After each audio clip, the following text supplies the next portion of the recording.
คนโง่หลอกคนโง่น้ำกันแต่ว่าคนฉลาดคนโง่ไปหลอกคนฉลาดบ่ได้เด้เขาสิรู้ทันเลยเด้เขาสิรู้ทันเนี่ยเป็นหยังอาตมาจะเอาธรรมะมาให้โยมฟังอยากให้โยมฮู้ทันว่าคนโง่เป็นจังไดคนฉลาดเป็นจังไดมันจะได้ฮู้ทัน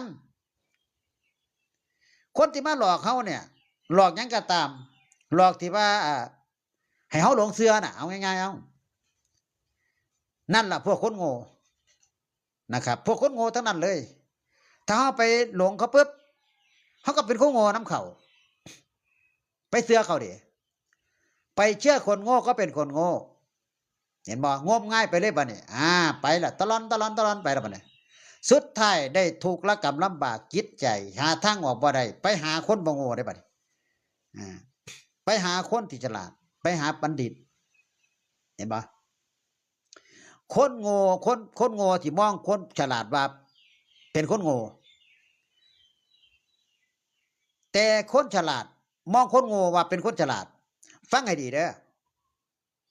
เขาสิเว้ากลับกันคนฉลาดเขาสิบ่เว้าเขาสิบ่แสดงอาการเขาสิบ่แสดงกิริยามารยาทเขาสินิ่งเฉยบัดนี้คนโง่มาปึ๊บอวดตัวเป็นผู้วิเศษอวดตัวเป็นผู้รู้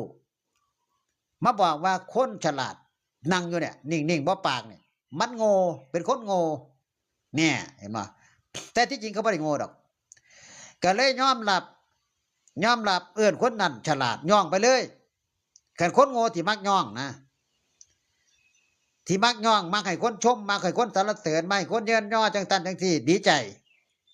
แต่ว่าคนฉลาดเนี่ยสิย่องก็บ่ดีใจสิด่าก็บ่เสียใจสิโกรธก็บ่โกรธตอบนี่คือคนฉลาดครับบ่ต่อก่อนกับพวกนี้บ่ต่อก่อนกับพวกที่มาด่ามาหยังนะ